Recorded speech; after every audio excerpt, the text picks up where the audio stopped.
शिकारपुर में खबर शामिल क्यों था। रियाज़ अली मीरानी की रिपोर्ट मुताबिक तहफ़्फ़ुज़ सिंध ऑर्गेनाइज़ेशन पाकिस्तान की तरफा जुम्मतुल मुबारक के ॾींहं ते तारीख़ 10/5/2024 शिकारपुर शहर के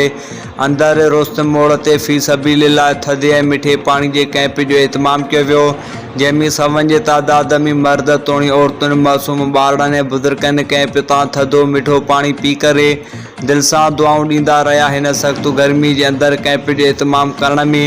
जिन जिन दोस्तनि मुखीर हज़रात तावन कयो उन्हनि समूरनि जे लाइ दिल से दुआऊं आहिनि। कैंप में तहफ़्फ़ुज़ सिंध ऑर्गेनाइज़ेशन पाकिस्तान की समूरी टीम शिरकत।